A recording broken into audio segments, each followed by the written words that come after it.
I'm no angel, but give me some grace, and you'll learn that me and Ashley don't know anything about fashion. Hey everybody, welcome to my channel. I'm Raphael and I'm here to review Season 8, Episode 11 of The Real Housewives Who Cannot Dress coming up with a clothing line of Potomac. We start the episode off with Wendy and Eddie going upstairs to surprise their son Carter for his birthday, right? They're going up the stairs with cupcakes, streamers, and balloons. Also, it's like 3, 4 o'clock in the morning, right? So they bust in his room, they start yelling, "Happy birthday, Carter, happy birthday, wake up, you're finally in the double digits." Carter, he's barely awake, he's waking up like, huh? What? Who's Carter? And they're just like, happy birthday, happy birthday. If I was Carter, I would have been so upset. Like, you're yelling all of this at 4 o'clock in the morning. I would have told both of them, get out of my room, let me sleep. Don't make me call Nneka. Like, it's a cute gesture, but I mean, if it was like maybe 8, 9 o'clock in the morning, who's eating a cupcake at 4? So then we head over to Giselle's museum that we call a house. She's there with Ashley. They're putting up some things, some clothing in boxes, right? Because now apparently they both have a clothing line together.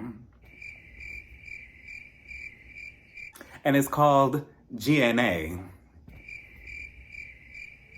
And by GNA probably stands for garbage and ass, because what is this? One dresses in hooker couture, the other one, she gets blindfolded to dress up, and now they're combining their tackiness together for what? Like, you know, if anything, I feel like if they wanted to do some business venture or whatever, Ashley should have did something like a self-help book for, you know, for people, and it should have been titled, How to Get a Sugar Daddy and Keep Him, Learn from My Mistakes of What Not to Do.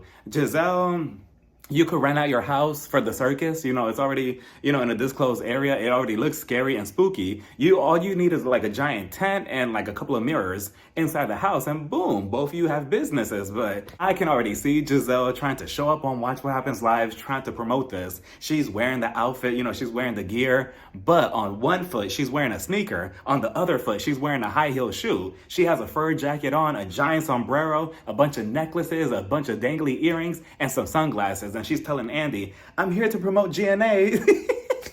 Just a mess, right? I can already picture the vision. But, you know, then Ashley, she tells us that when she works out, she doesn't wear any panties. So this is how we're starting the episode, right? Like, what? No underwear, no panties when you're working out? I hope that this is like a private workout, because let's just say that she goes to a public gym. You mean to tell me that, Ashley, that there's a chance that somebody could get on a workout bike right after you've been on it? They're sitting on it right after you got off it, right? Next thing you know, they're like, okay, let me get my exercise. Wait a minute. Hold on. Why is the seat sticky? Like, that's just nasty, in my opinion. I'm not sure. Do any of you do that? Like, do any of you work out with no underwear? It's okay. I'm not going to judge. You can let me know. I'm just going to block you if you do that, because that's nasty. But she also lets us know that she puts a piece of fabric, you know, down there to absorb, you know, her sweat. And I mean, that fabric, it could be called underwear, but I mean, I guess she wants to be different. But yeah, are any of you going to be buying She by GNA? We then see Karen sitting down with Aunt Val and her son to discuss the house that she just bought from her grandmother in Surry County. She's making it into a guest house for, you know, tourists to stay at, which, I mean, I'm not sure, but do people stay in Surry County like that? But I mean, it's a good investment, I guess. Aunt Val, she's just worried. She's like, look, I just don't want you to make the whole house into some freak show, into some nudist type of thing. And I'm like, oh, you know, I didn't even have that in mind, but, you know, I'll keep that in mind for a future idea, right? I can already picture the whole house having a bunch of portraits of Karen all through the hallways. But she reassures Aunt Val, and she's like, Aunt Val, what are you talking about? I would never do such a thing. I mean, I would do a weed house, though. You know, get your ass high on my supply. I would do that. You won't even notice. Then we see Mia and Robin meeting up for a holistic activity, which I'm not really sure what that is or what the point of the activity was, because they're sitting in some lawn chairs in a fake beach environment. And, you know, I guess, you know, people will really try to sell you anything if you're dumb enough to fall for it, right? So they're sitting in the lawn chairs. They're having a nice beach day. Mia, she asks Robin, so like, Robin, like, did you hear about Karen's event that she's having in Surry County? Like, are you going? Like, what do you think about that? So Robin was just like, well, I mean, I'm not really sure. I'm not too fond of the whole activity yet, but we'll see. But it's funny that you mentioned her, because me and Karen, we were actually hanging out recently, and I just happened to, you know, I happened to look over my shoulder, and I saw that she has a picture of me and my whole entire family in her phone. And yeah, Karen, what's that about? Because I know that Karen comes for Robin every other episode, every other season. But I mean, why do you have a picture of Robin in your phone? If only she had the same energy for Juan's phone, maybe she would have found out that she was getting cheated on much earlier, right? So Mia tells her, me and Gordon, we were thinking about getting a divorce, but we're not sure yet, but we did contact a lawyer. And it's funny because now in real time, Mia, she's not even with Gordon. She's with a whole different man. And I saw his interview that he did with Carlos King, and I like him. I like him a lot. I think he is very charming, so I think it's a win-win situation. Gordon, I am so sorry, your time is up, but Mia, she has to be shady to Robin. So like Robin, like, are you and Juan getting therapy? Of course not. In my Karen voice, of course not. She's like, no, me and him, we're fine, we're good. We don't need therapy. And I'm like, oh, Robin, I'm just tired of her talking about this sad relationship. I don't like her in this situation. I feel sorry for her, but Mia, of course, she takes another dig. Oh, so do you think that because of him not being employed, do you think that that's making both of you connect better? I'm like, Mia, what kind of question is that? But Robin, what kind of answer is this? She's like, yeah, I think it really is. And I'm like, oh, Robin, like, but okay, whatever, it's fine. But and spoiler alert, Juan, he's not in the whole rest of the episode, so you know what time it is. Hold on, I need to get it. I need to get my chart and update it. Give me 1 second. This is so sad. So Juan episodes. So he has been in episodes 1, 2, 3, 4. He was not in episode 5. He was not in episode 6, but he did make up for it in episodes 7, 8, 9, 10, but sadly, he did not make it to this episode 11. Wah, wah, wah. You know what, but better luck next week, right? Wendy and Eddie go out to get drinks at a bar, and they're both just so beautiful together, right? They order drinks, and Wendy, she's telling him about her busy schedule. We all know that she has her talk show thing going on, a book tour, a Nneka and her mom, the show. She's also a doctor. She's teaching. She's going to the White House. I believe in a couple of weeks, she's traveling to the moon. She's a scuba diver. She's a fisherman, and she's also a mechanic. At least that's what it feels like, right? I mean, she has this long list of jobs, right? Eddie, he's also capitalized off what Tickle Me Elmo has said about him last season, flirting with her and saying, oh, he's happy Eddie when he's looking at me.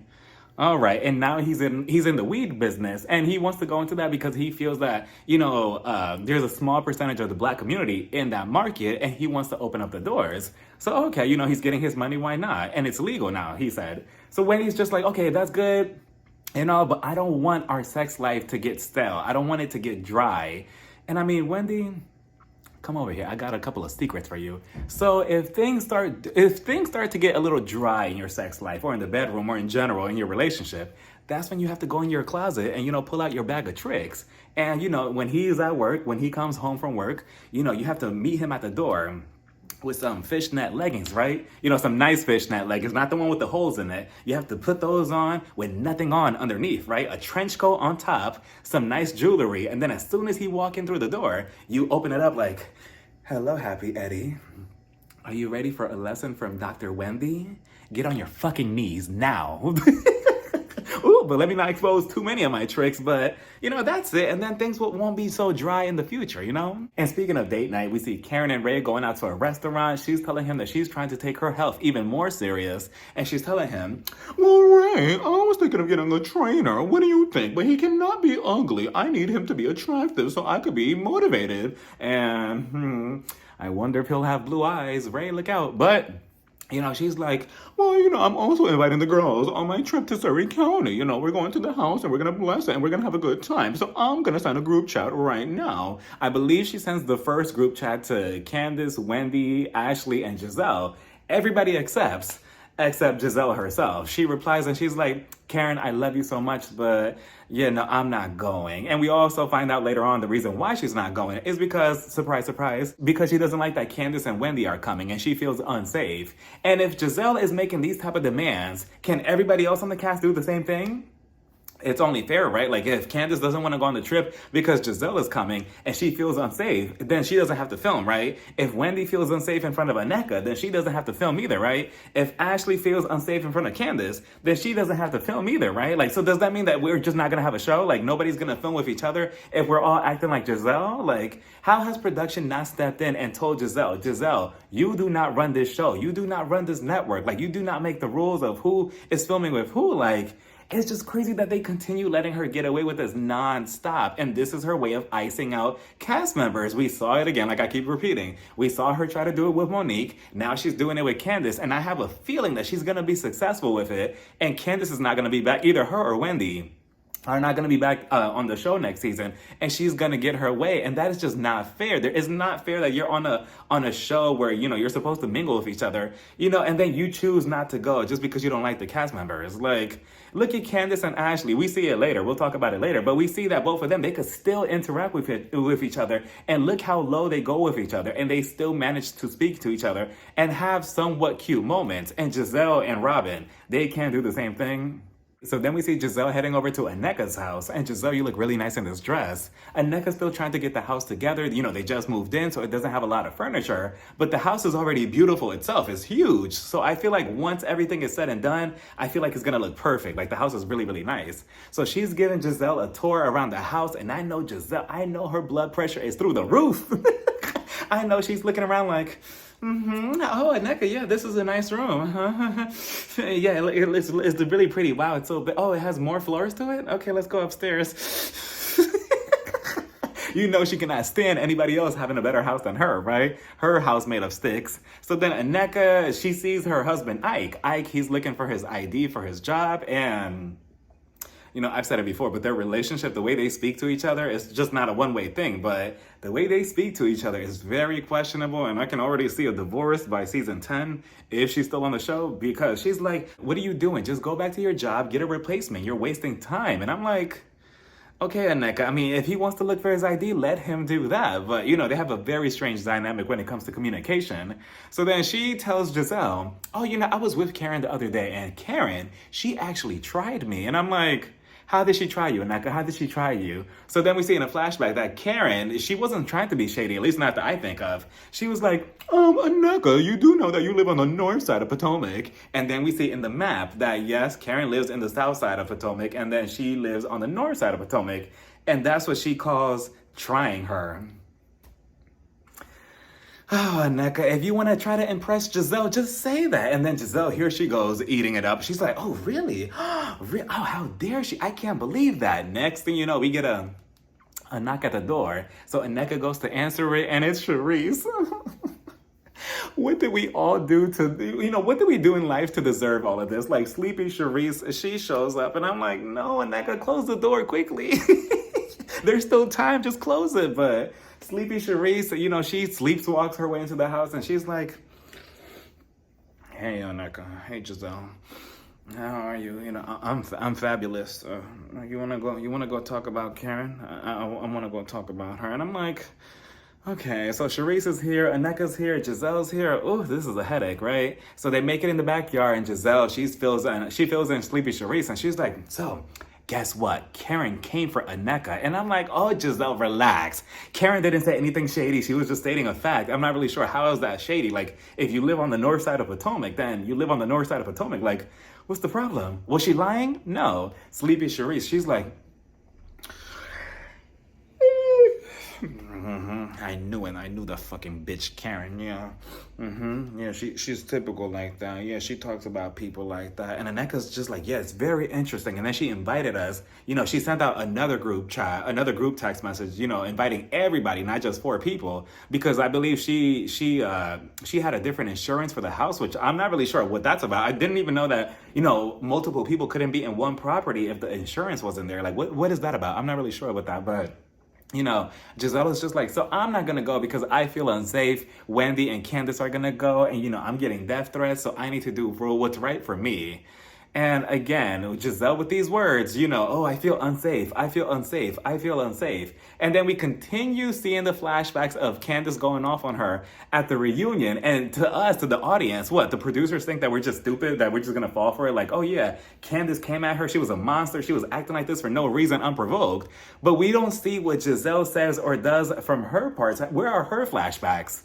Like, it's just a one-way thing with the production team. I see what's going on here, but what's her name? Nneka, she's like, I'm not really sure yet. I think I might go, but I need to do what's right for me. you're gonna go. Stop. You need your champagne flute for next season if you come back, so cut it out. So we get the road trip to Surrey on the go, and we have Ashley, Candace, Wendy, Nneka, and Karen come in. Mia, she declined because she felt offended that Karen didn't invite her in the first place, and she invited her last minute. And then we see a screenshot of their messages, and Mia said, I'm still not over the first round of messages that you sent. This was Karen. Well, you're gonna have to get over it. And then Robin, she didn't come because she's spending time with her sons and her nephews. So Karen knew what she was doing. She said, okay, Robin, but she spelled Robin, R-O-B-I-N. She knows she was doing that on purpose. And Giselle, of course, she didn't come for obvious reasons, right? Whatever. So they get on the spinner van. They're off to Surrey. I believe Nneka tells Karen, what were these invitations? I feel like it was a little shady. And I'm like, oh, Nneka, you want to come for Karen? I don't think that you're fast enough to keep up with her. But Karen, she was like, well, you know what, Nneka, I understand. I completely understand your feelings. And you know what? Yes, I could be faulted for these messages, but you know what? I needed the insurance, but I just tried to invite everybody, or as many people as I could, you know? So then that was that. And then I believe Nneka, she also tells everybody, so all of you, including Wendy, are invited to my house. You know, I'm having a housewarming party, and it's going to be kind of like a lingerie pajama party. And I'm like, not pillow talk part 2. I will drag you in this bitch. Ooh, Candy was going crazy that episode, right? And Wendy, she's just looking down like, you know, everybody accepts. And Ashley, she's like, Wendy, you're gonna go, right? And Wendy was just like, no, she's missing a bunch of steps. I'm not going to it. I decline. And at first I'm like, you know, Wendy, just go so that way we could finally have peace between both of you. But the more I thought about it, the more I agree with her not going, because Nneka, you accused her mom of putting you in a shrine, and now you want to have her daughter come to your brand new house? Like, where does that make sense, Nneka? You should have just told Wendy, look, as soon as we get to Surrey, maybe me and you should have a one-on-one conversation to try to get over our issues and come to a mutual understanding. But you want to go from 0 to 100 in seconds, and it just does not work like that. So speaking of things that don't work like that, we started talking about this whole clothing line of Ashley and Giselle, you know, GNA, and Candace and Wendy, they had me laughing because they're just looking at her like, this bitch is not serious, right? Ashley's like, yeah, this is like athletic wear, and I was just waiting for the words. I think it should come out, you know, a spring, summer. I was just waiting for the spirit of Sheree Whitfield to get over Ashley's body. Candace is looking at her like, oh, really? And again, like I said earlier, Candace, she's asking her questions, they're talking, and we all know that Candace cannot stand the woman, and look, she's still talking to her. Wendy, she's like, oh, really? So this is not like an April Fool's joke? I mean, it sounds like it, right? It sounds very unbelievable. Like, Giselle, a clothing line? Like, that's how you know that the world is coming to an end. But that was that. They eventually stop at a gas station for a bathroom break. And then they get, I'm not sure they were serious about this, they get gas station margaritas, which I'm not sure that was a thing. I didn't know that was a thing. I mean, that just sounds like something that you shouldn't be drinking, but Wendy was sipping it anyway. So eventually they get to the house in Surrey. They go inside. Karen's family is there. I know Aunt Val was probably looking at Nneka like, who's this lady? Who is she? Oh, she's a new cast member. What happened to Deborah? Oh, she didn't come back? She didn't get her champagne flute? Okay. Well, nice to meet you, Nneka. I know, she's looking at Nneka like, who the hell is this? So eventually they bless the house. Karen, she gives us a backstory with her family. And, you know, they all get dressed to go outside and do yard work. And, you know, I thought from what Candace said earlier, like, oh, you know, I brought extra panties, you know, because we're going to hoe around. So I'm thinking, woo, we're going to have a good time. I didn't know that she meant like actual hoeing, like this type of hoeing. You know, I was more so the other type of hoeing, but I guess we could get down with this too. I thought she was going to cheat on Chris for a second. I'm like, oh, is that type of trip? But they go outside in their overalls and boots, except Karen. She has a whole ball gown on with Chanel shoes on. They have their little rakes or whatever, and they're doing yard work, and absolutely not. And then on top of that, Karen was just like, be careful, you guys. Be careful, because there's a couple of snakes. There's a couple of snakes inside the bushes. Absolutely not. The only snakes that I play around with are attached to men. I'm not doing this. I'm going back on the sprinter van with my gas station margarita. You all could do, you know, this yard work. I'm not doing this. Like, we just traveled like, what, 2-3 hours to get here? And now we're doing manual work? Absolutely not. But I guess it was cute. You know, they're running around, and then they start running around on the other side of the field. And Karen had me dying because she's like, the way she was running, holding onto her dress. I'm like, look at her. She's so cute. And Ashley, you would have thought that Michael Darby was standing on the other side of the field holding a briefcase full of money the way she was running. I mean, she was running like, she was doing, flips and shit and cartwheels and stuff. And I'm like, Ashley, relax. Like, what's going on? So they all sit down to eat. And then I believe Wendy, she starts it off and she's like, look, this is supposed to be a sisterhood, but Nneka, you called me a bitch. You came from my mom, and you just been very disrespectful, and now you want to invite me to your event? It just doesn't work like that. Nneka, she just doesn't get it, and she's like, look, I'm trying to be cool with you. I'm trying to piece things out with you, but obviously my presence has had you bothered since I've been on the show. And I'm like, you came for her. Like, what do you expect? Like, Wendy just to be okay with it? And she's like, well, I only called you a bitch because, you dropped the F-bomb with me first. And again, the way Wendy said it, I mean, it wasn't warranted for you to call her names. You started that. So again, just trying to play the victim, right? Ooh, Giselle has been teaching you some things, huh? But Wendy was like, look, no, right now I'm in a state of mind where I'm trying to protect my peace. I don't want any type of fake relationship like this. So no, thank you. This is not going to work out. And that's that. But Karen, of course, she was like, excuse me, Wendy, we need to put a pin in this right now because right now we need to worry about the bigger cause. We need to be in a better place as this group and we're going to try to move forward. And I mean, I don't know. I just feel like Nneka and Wendy, like Wendy said, you skipped so many steps when we should have had a one-on-one conversation. I feel like even then, what she accused her mom of, it's not unforgivable, but it's kind of unforgivable. I mean, how do you even go back from that? Like, oh, okay, like, let's just move on from it, like, and pretend like you didn't say that my mom did this, and this to you. Like, I don't know. I don't see a relationship there unless it's like a fake one for the show, but maybe Wendy could be mutual with her, like how Candace is with Ashley. So that was that. That was the whole episode. And then next week, we see Mia and Karen getting into it. Ooh. But let me know what you all thought about this whole entire episode down in the comments. Bye, everybody. Mwah.